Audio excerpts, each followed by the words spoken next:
Bom dia a todos, domingo 5 de abril de 2026, domingão de Páscoa.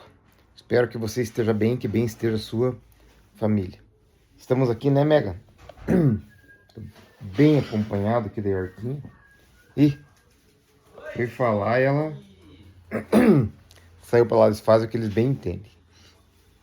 Gente, antes de começar, quero mostrar uma coisa para vocês que esse negócio da gente ficar marcando e fazendo memoriais e as lembranças, etc, né?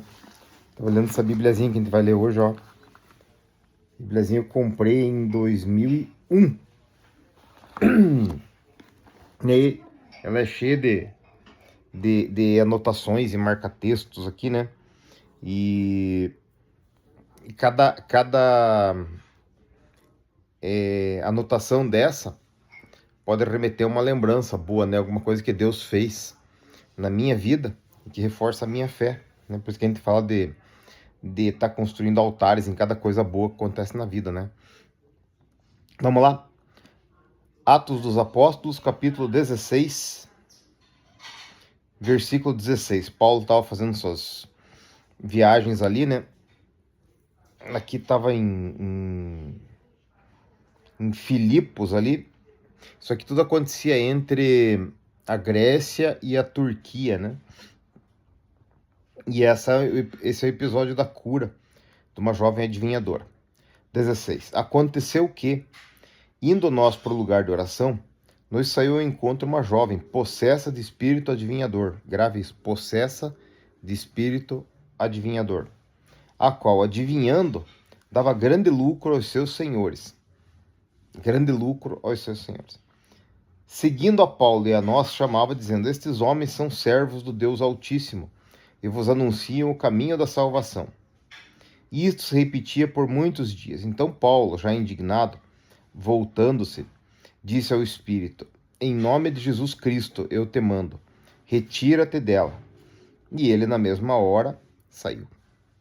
Bom, eu não preciso contar para vocês que se ela dava grande lucro para os seus senhores, né? Logo eles pegaram e prenderam o Paulo e Silas lá, e surraram eles lá e tal, queriam matar porque, né? Daí saiu o espírito adivinhador, a moça não servia mais pros seus senhores lá, né? Mas vamos analisar aqui algumas coisas nesse texto para vocês verem o funcionamento do reino de Deus. Em primeiro lugar, se a jovem estava possessa de um espírito adivinhador, isso não sou eu que estou falando, é a Bíblia de vocês e a minha que conta, então a possessão é um fenômeno existente, né? Há pessoas que ficam possessas de espíritos maus. Ótimo. Quando o seu pastor mais simplório disser que essas coisas não existem, consulta aos mortos, adivinhações, magia, etc., você não acredite, tá?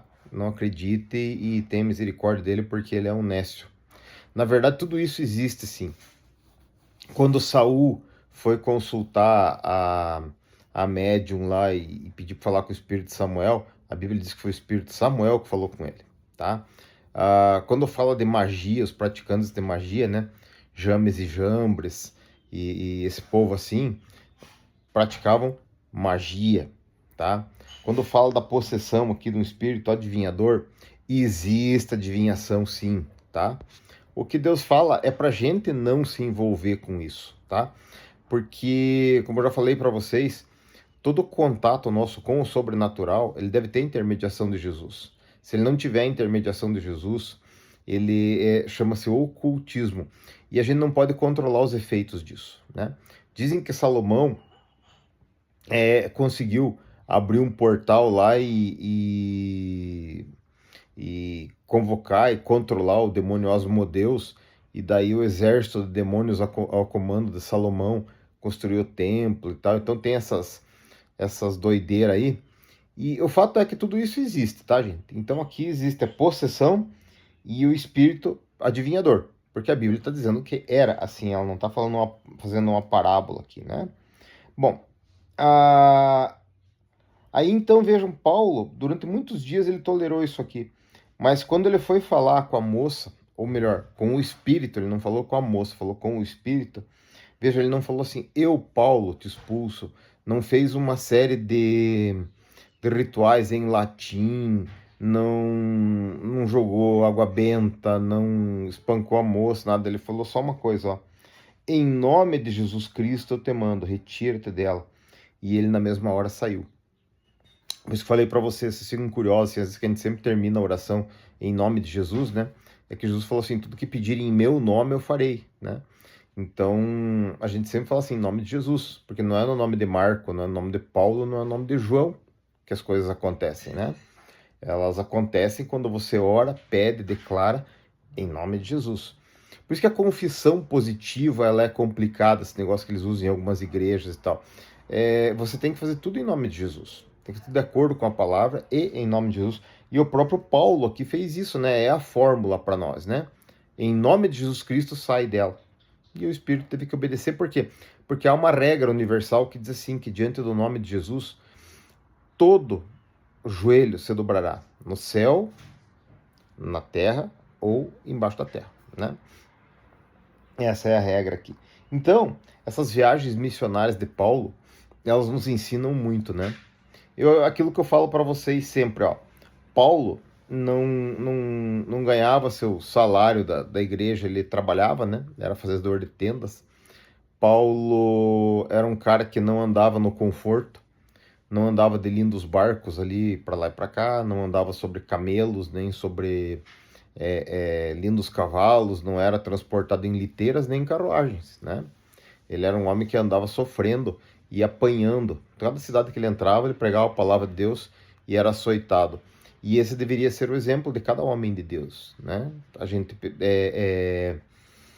falar da palavra de Deus entregando a vida, como Jesus fez, e não se aproveitando das ovelhas para conforto pessoal, né? Até porque os que fazem isso já receberam a sua recompensa, né? E a chance de um cara que se envolve com o lucro dos senhores, dos endemoniados, né? É se corromper. Mesmo que ele possa dizer assim, não, mas a obra, o importante é que a obra cresça. Não, nenhuma obra subsiste se é feita sob pecado. Um dia um amigo meu, que estava em dificuldade financeira, chegou no escritório, falou assim, cara, consegui um mato lá, isso há uns 20, 30 anos atrás, consegui um mato lá, vai ter umas embuias, joia para cortar, vai dar um lucro grande, só tem que acertar uma comissão pro cara do IAP lá, vamos lembrar quem que era na época lá. Falei, cara, se teu negócio vai começar em cima de uma mentira, não vai dar certo. De fato, não deu, né? Porque não tinha base sólida para isso. E nós temos que trabalhar com bases sólidas, a gente tem que fazer as coisas na nossa vida acontecer de acordo com a palavra de Deus. Amém? Vamos orar? Senhor, louvado seja o teu nome, porque é bom, tua misericórdia dura para sempre, e o Senhor deixou teu nome poderoso para que nós, em nome de Jesus, possamos suplicar ao Senhor pelas nossas necessidades. Abençoa a minha vida, a minha família, a vida desse meu irmão que está ouvindo, a sua família, nesse domingo de Páscoa, Senhor, tão significativo para nós. Que nós possamos ter um dia gostoso, que todos possamos estar tendo boas inspirações do Senhor, boa sorte. Que o Senhor guarde as nossas famílias, nossos negócios, nossos trabalhos e tudo que é nosso para que tudo prospere na tua paz e na tua graça. Em nome de Jesus. Amém? Tenha um bom domingo abençoado de Páscoa para você e para sua família.